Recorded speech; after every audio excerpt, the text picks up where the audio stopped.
أعوذ بالله من الشيطان الرجيم.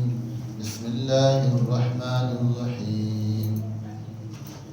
ربنا وابعث فيهم رسولا منهم يتلو عليهم آياتك ويعلمهم الكتاب والحكمة ويزكيهم إنك أنت العزيز الحكيم.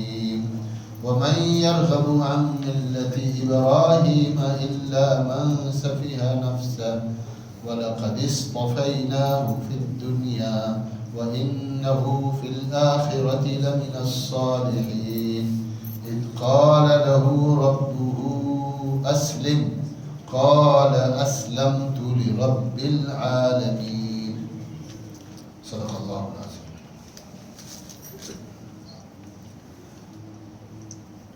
پرسوں یہ مضمون ہم نے شروع کیا تھا. حضرت ابراہیم علیہ السلام کو اللہ رب العزت نے مختلف موقعوں پر آزمایا، اور آزمائش جو ہے وہ ہلکی پھلکی نہیں تھی. آزمائشیں حضرت ابراہیم علیہ السلام پر ہلکی پھلکی اور آسان نہیں تھی، بلکہ بڑی سخت آزمائشیں تھیں. اور ایسی ہی آزمائشوں میں عام طور پر آدمی جو ہے وہ فیل ہو جاتا ہے اور اپنا صبر چھوڑ دیتا ہے اور راستے سے بھٹک جاتا ہے.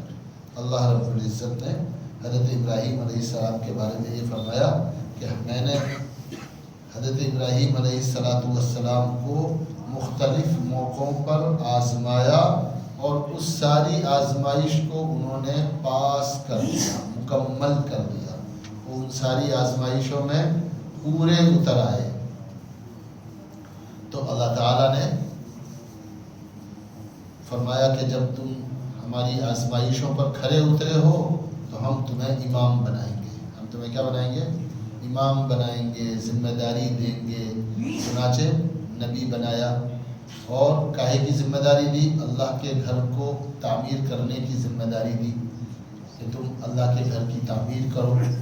اللہ کا گھر اس زمانے میں اس کی بنیادیں تو تھی، لیکن اس کی عمارت جو تھی وہ ٹوٹی ہوئی تھی، اور مسجد جو ہے وہ ایسی حالت میں نہیں تھی جیسی حالت میں مسجد ہوا کرتی ہے. چنانچہ اللہ کے گھر کو بنایا، اور جب بنا رہے تھے تب حضرت اسماعیل علیہ السلام بھی اس قابل ہو گئے تھے کہ والد محترم کی کچھ مدد کر دیں. اینٹ اٹھا کر، پتھر اٹھا کر، یا پانی وغیرہ فراہم کر کے، یا کسی بھی طریقے سے مدد اور تعاون کر سکے. تو اللہ تعالیٰ نے دونوں کا ذکر فرمایا ہے. وَإِذْ يَرْفَعُ إِبْرَاهِيمُ الْقَوَاعِدَ مِنَ الْبَيْتِ وَإِسْمَاعِيلُ. اس وقت کو بھی یاد کرو جب حضرت ابراہیم اور حضرت اسماعیل دونوں بیت اللہ کی بنیادوں کو اوپر اٹھا رہے تھے اور اس کی تعمیر کر رہے تھے. تو اللہ پاک نے ایک ذمہ داری یہ دی. دوسری ذمہ داری دی کہ میرے گھر کی اب نگرانی بھی کرو. میرے گھر کی کیا کرو؟ اب نگرانی کرو، اس کی صفائی کرو، آنے والوں کا اکرام کرو، اذان دو. چنانچہ حضرت ابراہیم علیہ السلام نے اذان دی، اور اس اذان کو ساری دنیا کے اس زمانے کے موجود لوگوں نے اور قیامت تک آنے والی روحوں نے سنا، اور ان میں سے جن نے آمین کہا اللہ تعالیٰ نے ان کو بیت اللہ میں حاضری کی سعادت. وَأَذِّن فِي النَّاسِ، اللہ فرماتے ہیں وَأَذِّن فِي النَّاسِ، اور لوگوں میں اعلان کرو. لوگوں میں کیا کرو؟ اعلان کرو، اذان دو، اور اعلان کرو کہ اللہ کا گھر بن گیا ہے، آؤ اللہ کے گھر کی زیارت کے لیے، آؤ اللہ کے گھر کے طواف کے لیے، آؤ اللہ کے یہاں اللہ تعالیٰ سے مانگنے کے لیے. یأتوک رجالا وعلی کل ضامر یأتین من کل فج عمیق. اللہ فرماتے ہیں تم اذان دو، لوگ پیدل آئیں گے، لوگ پیدل آئیں گے اپنی تھکی ہوئی اونٹنیوں پر. کسی طرح تھکی ہوئی اونٹنیاں، یعنی کسی کے پاس فربا اونٹنی نہیں ہے. اس زمانے میں اونٹنی ایک سفر کا سامان ہوا کرتی تھی، تو موٹا تازہ بہترین تندرست اونٹ نہیں ہے تو کیا کریں گے؟ وہ تھکے ہوئے جانوروں کو بھی، اونٹوں کو، خچروں کو، گدھوں کو کیسے بھی کھینچے کھینچے لے کر جو ہے وہ سفر کے لیے اور بیت اللہ کے لیے آئیں گے، اور سفر کی مشقتوں کو بھی نہیں دیکھیں گے۔ وَيَأْتُونَ مِن كُلِّ فَجٍّ عَمِيقٍ، گہری کھائیوں میں سے گزر کر آئیں گے۔ اس زمانے میں تو زمینی راستہ تھا، اور زمینی راستے پر کہیں پہاڑ آ گیا تو اسے کراس کرو، پھر جو ہے نشیب آ گیا اس میں سے گزرو، پھر پہاڑی آ گئی اس کو پار کرو، تو اس طرح سے سفر کیا کرتے تھے لوگ۔ آج کا سا سفر نہیں تھا، آج کا سا سفر اس زمانے کے لوگوں نے شاید کبھی خواب میں بھی نہیں سوچا ہوگا کہ اس طرح سے بھی دنیا کے کسی خطے سے ایک آدمی چلے گا اور اڑ کر چند گھنٹوں میں اپنے گھر سے اڑے گا اور بیت اللہ کے سامنے آ کر جو ہے لینڈ کرے گا، اور اس طرح سے حج ہوگا اور اس طرح سے عمرہ ہوگا۔ تو اللہ تعالیٰ نے یہ ذمہ داری دی، اذان کا اور اعلان کا حکم دیا، اور ایک دعا دی کہ تم ایک دعا مانگو، میں تمہاری دعا قبول کروں گا۔ تو حضرت ابراہیم علیہ السلام نے یہ دعا مانگی۔ یہ 129 نمبر کی آیت ہے، سورہ بقرہ کی 129 نمبر کی آیت ہے۔ ربنا وابعث فیہم، اے ہمارے رب، اور پہلے ربنا ہے اور ابعث کے بعد بیچ میں واو لگایا اللہ نے، یعنی پہلے بھی دعائیں کی ہیں، انہوں نے پہلے بھی دعا کی ہے نا کہ ہمیں نیک بنا، ہمارے خاندان میں جو ہے امام بنا، یہ دعا پہلے بھی کی ہے۔ اے ہمارے رب، پہلے اور دعائیں کی ہیں، اور ایک اہم دعا اور آخری دعا کیا ہے؟ اور مبعوث فرما ان میں ایک پیغمبر، وابعث فیہم رسولا منہم، اور مبعوث فرما بھیج، مبعوث فرما کے معنی ہے اور بھیج ان میں ایک پیغمبر، رسولا منہم، جو انہی میں سے ہو۔ یہ دعا ہے حضرت ابراہیم علیہ السلام کی، جو اللہ تعالیٰ نے قبول فرمائی، اور اس کا مظہر ہے رسول اللہ صلی اللہ علیہ وسلم۔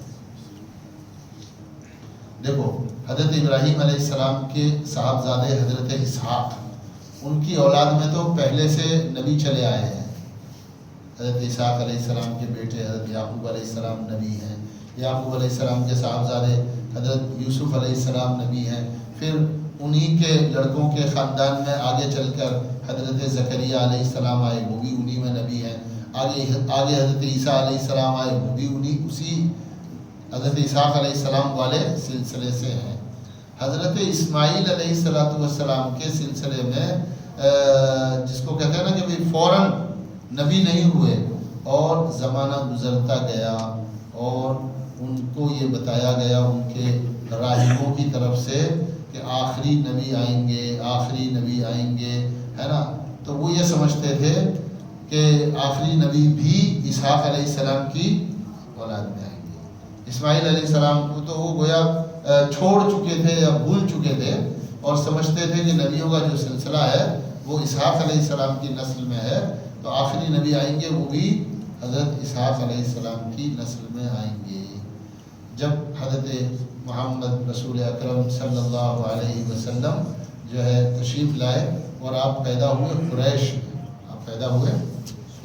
میں، اور قریش جو ہے وہ حضرت اسماعیل علیہ السلام کے نسل سے ہے، خاندان سے ہے، ان کا پورا شجرہ ہے، ان کا پورا نسب ہے، تو گویا دعا مانگی اللہ تعالیٰ سے، اور اس کا ظہور حضرت رسول اکرم صلی اللہ علیہ وسلم کی شکل میں ہوا۔ اے ہمارے رب، اور بھیجیے ان میں ایک پیغمبر جو انہی میں سے ہو، اور ان پیغمبر کی 3 خاص چیزیں ہیں، یتلو علیہم آیاتی کا۔ اب دیکھو نبی کا کام کیا ہے،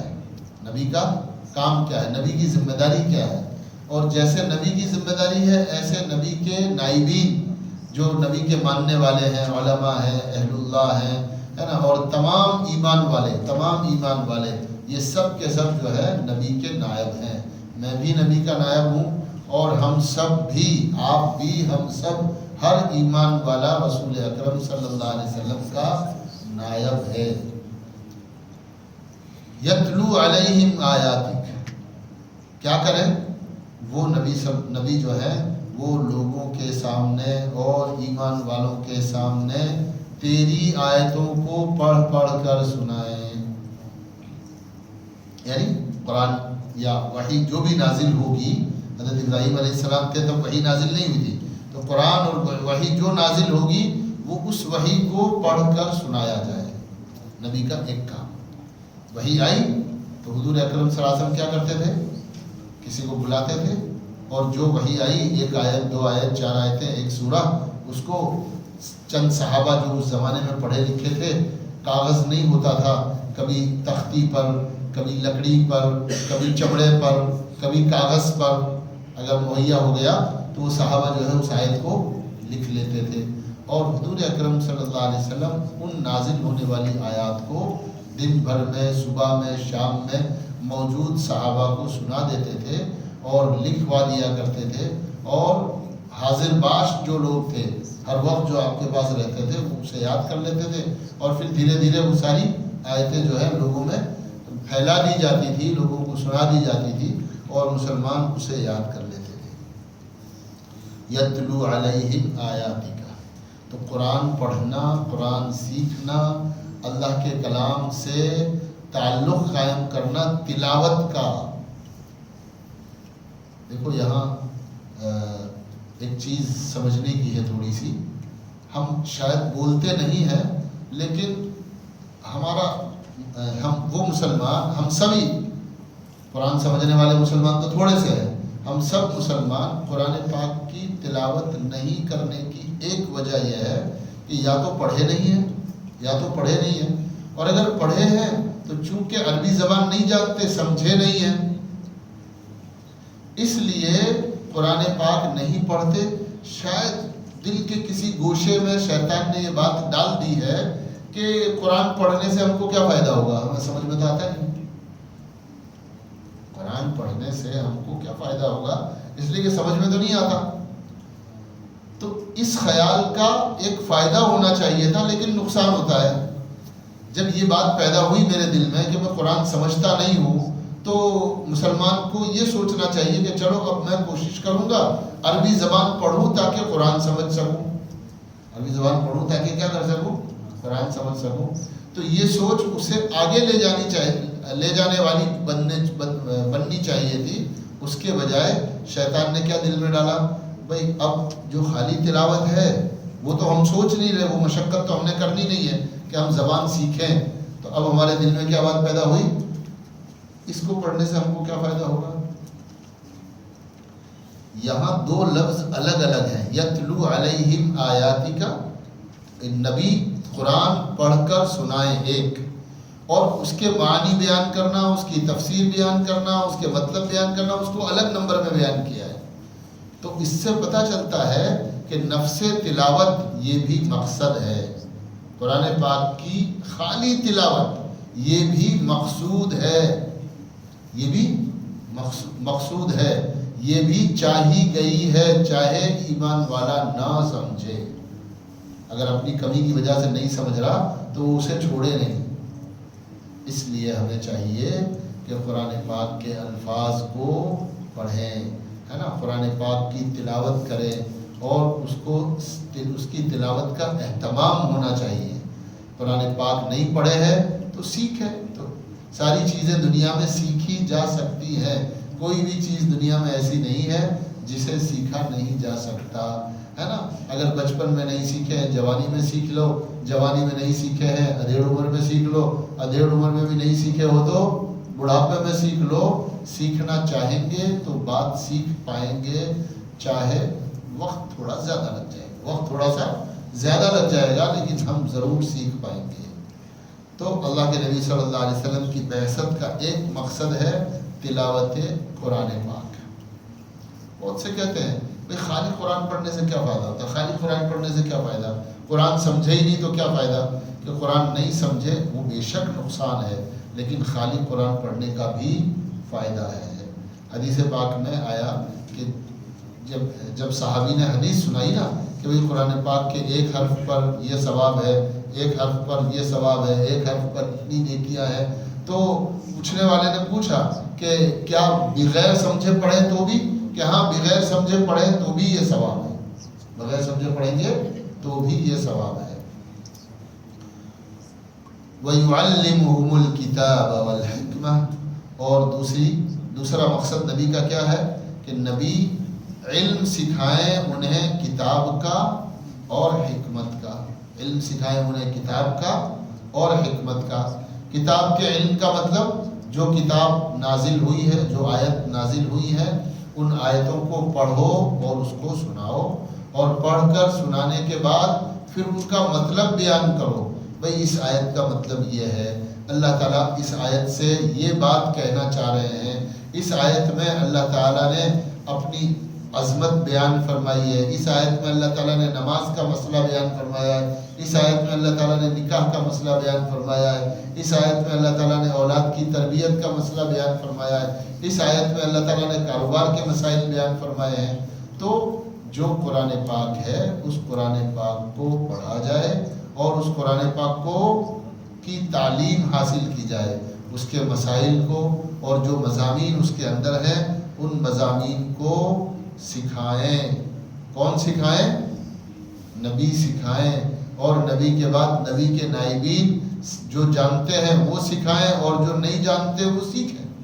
جو جانتے ہیں وہ سکھائیں اور جو نہیں جانتے ہیں وہ اس کو سیکھیں. وَيُعَلِّمُهُمُ الْكِتَابَ، اور تعلیم دیں، علم سکھائیں ان کو اللہ کی کتاب کا، وَالْحِكْمَةَ، اور حکمت کا. حکمت کے معنی تو سمجھداری کے ہیں. ویسے نفس حکمت کے کیا معنی ہے؟ سمجھ. اگر اس کو اسی کے معنی میں لیا جائے، اس کو اسی کے معنی میں لیا جائے تو اس کا مطلب یہ ہوتا ہے کہ انسان جب کوئی چیز سیکھتا ہے تو سیکھنے کے بعد اس کو برتنے کی سمجھ بھی آدمی میں ہونی چاہیے. اس کو برتنے کی سمجھ آدمی میں ہونی چاہیے. برتنے کی سمجھ کی ایک مثال دے دوں چھوٹی سی، کہ ایک آدمی نے گاڑی چلانا سیکھ لی. ایک آدمی نے گاڑی چلانا سیکھ لیا تو بھائی مجھے دوپہیا گاڑی چلانا آ گئی یا کار چلانا میں نے سیکھ لی، تو یہ تو ہو گئی اس کا علم سیکھنا. اب یہ ہے کہ اب مجھے چلانی ہے تو بھائی چلانے کے لیے آپ کو چلانے کے قوانین بھی سیکھنے پڑیں گے. چلانے کے قوانین بھی سیکھنے پڑیں گے. آپ نے کہا بھائی دیکھو مجھے چلانا آتی ہے، اب میں چلا رہا ہوں، سامنے کوئی کھڑا ہے تو بیچ میں روکوں گا نہیں، میں تو چلاؤں گا، میں تو چلاؤں گا. پولیس والا کہہ رہا ہے ٹھہر جاؤ، نہیں میں تو مجھے چلانا آتا ہے، میں تو چلاؤں گا. میں نے چلانا سیکھ لیا، اب میں کیا کروں گا؟ اب میں چلاؤں گا. تو کیا ہوگا؟ بھائی چلانا سیکھا، لیکن چلانا سیکھنے کے جو اوقات ہیں، اس کی جو رعایت ہے، اس کے جو مسائل ہیں، اس کی جو سمجھ ہے اور اس کا جو ضابطہ ہے، اس کو کیا کرنا پڑے گا؟ آپ کو سیکھنا پڑے گا. ورنہ گاڑی چلاتے چلاتے جیل چلے جاؤ گے. گاڑی چلاتے چلاتے کہاں چلے جاؤ گے؟ جیل چلے جاؤ گے. ہاں. اور دوسرا مطلب اس کا جو مفسرین کرام نے اس کی تفسیر کی ہے، حکمت سے مراد حدیث ہے. حکمت سے مراد کیا ہے؟ حدیث ہے. تو اب دین مکمل ہو جاتا ہے اس سے کہ اے نبی آپ قرآن پڑھ کر سنائیں، قرآن کی تعلیم دیں، اور جو کچھ آپ بیان کرتے ہیں، جو کچھ آپ بیان کرتے ہیں نبی صلی اللہ علیہ وسلم کی زبان سے جو باتیں نکلتی ہیں جس کو ہم حدیث کہتے ہیں، وہ بھی سکھائیں ان کو، وہ بھی ان کو سکھائیں. تو تعلیم ہو گئی قرآن و حدیث کی. تعلیم کا ہی ہو گئی قرآن و حدیث کی، کہ قرآن کا علم سکھائیں اور انہیں حدیث کا علم سکھائیں. حدیث کا علم کیوں ضروری ہے بھائی؟ حدیث کا علم کیوں ضروری ہے؟ اس لیے کہ قرآن پاک اصول بیان کر دیتا ہے. قرآن پاک کیا بیان کر دیتا ہے؟ اصول بیان کر دیتا ہے. اور ان اصول کو سمجھنے کے لیے رسول اللہ صلی اللہ علیہ وسلم کی زبان سے نکلے ہوئے کلمات اور حضور اکرم صلی اللہ علیہ وسلم کی ذات سے نکلا ہوا عمل، یہ بھی یاد رکھو. حدیث کسے کہتے ہیں؟ حدیث کی جو ڈیفینیشن ہے وہ 3 چیزیں ہیں. حدیث کی ڈیفینیشن کیا ہے؟ ہر وہ بات جو اللہ کے نبی صلی اللہ علیہ وسلم نے زبان سے فرمائی وہ حدیث. ہر وہ عمل جو اللہ کے نبی صلی اللہ علیہ وسلم نے کیا چاہے کچھ بولا ہو یا نہ بولا ہو، وہ عمل آپ نے کیا تو وہ کیا ہو گیا؟ وہ حدیث۔ ایک حدیث زبانی ہے، ایک حدیث عملی ہے، اور تیسرے شریعت سے تعلق رکھنے والا، دین سے تعلق رکھنے والا کوئی عمل کسی نے کیا اور حضور نے اس کو نہ روکا اور نہ اس میں کوئی غلطی نکالی، آپ نے اس کو دیکھا اور آپ خاموش رہ گئے۔ یا تو آپ نے تصریف فرما دی کہ آپ نے بہت اچھا کیا، یا یہ کہ آپ کے سامنے عمل ہوا اور آپ کیا رہے؟ خاموش رہے۔ اسے کہتے ہیں حدیث عملی، کہ کسی نے عمل کیا اور آپ نے اس کو برقرار رکھا۔ تو یہ تینوں کیا ہے؟ یہ تینوں حدیثیں ہیں۔ اگر حدیثوں کو ہٹا دیا جائے قرآن پاک سے، حدیثوں کو کیا کر دیا جائے؟ حضور اکرم صلی اللہ علیہ وسلم کی تعلیمات کو ہٹا دیا جائے قرآن پاک سے، تو بتاؤ نماز کیسے پڑھو گے؟ بتاؤ نماز کیسے پڑھو گے؟ کیسے قیام کرنا، کیسے رکوع کرنا، کیسے سجدہ کرنا، فجر میں کتنی رکعتیں پڑھنی ہے، ظہر میں کتنی رکعتیں پڑھنی ہے، وہ کہاں سے لاؤ گے؟ تو نماز گئی۔ اگر کوئی آدمی حدیث کا انکار کر دے، کہے جی میں تو قرآن کو مانتا ہوں، تو نماز گئی۔ نماز کیا ہو گئی؟ نماز گئی، چھٹی نماز کی، ہے نا۔ زکوٰۃ، زکوٰۃ کتنی دینی ہے وہ حدیث میں ہے۔ زکوٰۃ دینی ہے، اپنے مال کو اللہ کے راستے میں خرچ کرنا ہے، جو مال ہم نے دیا ہے تو اس کو اللہ کے راستے میں خرچ کرو، ہے نا، یہ تو ہے قرآن میں۔ لیکن زکوٰۃ کتنی دینی ہے، کون دے گا زکوٰۃ، کون لے گا زکوٰۃ، زکوٰۃ لینے والوں کے نام بیان کیے ہیں شریعت نے، لیکن اس میں بھی کچھ تفصیلات ہیں، ان تفصیلات کو اللہ کے نبی صلی اللہ علیہ وسلم نے بیان کیا ہے۔ تو دین مکمل ہوتا ہے کب؟ قرآن اور اللہ کے نبی صلی اللہ علیہ وسلم کی حدیثوں سے۔ تو یہ ہوا وَيُعَلِّمُهُمُ الْكِتَابَ وَالْحِكْمَةَ۔ اور تیسری آخری بات وَيُزَكِّيهِمْ، اور ان کے دلوں کا تزکیہ کریں، ان کے دلوں کا کیا کریں؟ تزکیہ کریں، عمل کو بھی درست کریں اور دلوں کا بھی کیا کریں؟ علاج کریں۔ تزکیے کا کیا معنی ہے؟ دلوں کا علاج۔ آپ کہو گے جی دل کا علاج کیا؟ حضور کوئی ڈاکٹر ہیں؟ ہارٹ اسپیشلسٹ ہے؟ تو وہ ہارٹ اسپیشلسٹ نہیں کہ جو دل کے جسم کا، دل کے جسم کا علاج کرتے ہیں کہ بھئی دل صحیح ہے، اس کی رگیں درست ہیں، اس میں خون کا دوران صحیح ہے نا، وہ علاج مراد نہیں ہے۔ کون سا علاج مراد ہے؟ دل میں کچھ خوبیاں ہیں اور دل میں کچھ کیا ہے؟ برائیاں ہیں۔ ہاں، دل میں برائیاں ہیں تو ان برائیوں کو خوبیوں سے بدلنا، ان برائیوں کو کیا کرنا؟ خوبیوں سے بدلنا، ہے نا۔ کنجوسی کہاں ہوتی ہے؟ کنجوسی کہاں ہوتی ہے؟ بولو، آدمی کے دل میں۔ تو اس کو سخی بنانا ہے تو اس کے دل کا علاج کرنا پڑے گا، ہے نا۔ حسد کہاں ہوتا ہے؟ حسد کہاں ہوتا ہے؟ دل میں۔ تو اس حسد کو کیا کریں گے؟ کھرچ کر وہاں سے نکال دیں گے۔ پھر آدمی جو ہے دوسروں کی ترقی دیکھ کر انہیں دعا دے گا، ہے نا۔ دوسروں کی ترقی دیکھ کر کیا کرے گا؟ انہیں دعا دے گا، بھائی اللہ آپ کے کاروبار میں برکت دے، اللہ آپ کے بیٹے کو بہت اچھی تعلیم اور بہت اچھے نمبر سے پاس کرے، ہے نا، اللہ آپ کا اچھی جگہ رشتہ کرے۔ تو دوسروں کو کیا کرے گا آدمی؟ دعا دے گا۔ اور اگر دل میں حسد ہوگا تو بولو بھیا، دل میں حسد ہوگا تو خود سے تو چڑھے کچھ پھوٹیں گے نہیں، اور جو ترقی کر رہا ہے، جو محنت کر رہا ہے، جو آگے بڑھ رہا ہے، اس کے بارے میں بیٹھا بیٹھا سوچتا رہے گا کہ کیسے یہ پیچھے آ جائے، کیسے اس کا نقصان ہو جائے، کیسے یہ برباد ہو جائے، اور اس کی ترقی اس سے دیکھی نہیں جائے گی۔ تکبر کہاں ہوتا ہے؟ تکبر کہاں ہوتا ہے؟ دل میں۔ اعضاء سے، جسم سے اس کا اظہار ہوتا ہے، لیکن اصل تکبر آدمی کے دل میں ہے۔ تو حسد دل میں ہے، تکبر دل میں ہے، کینہ دل میں ہے نا۔ سخاوت اور کنجوسی یہ بھی کہاں ہے؟ دل میں ہے۔ تو کنجوسی نکالی جائے، سخی بنایا جائے، ہے نا، بخل نکالا جائے اور آدمی میں سخاوت پیدا کی جائے۔ تو دلوں کے جو امراض ہیں، دلوں کی جو بیماریاں ہیں، ہے نا، دل کی رگ بند ہے وہ تو چھوٹی بیماری ہے نا،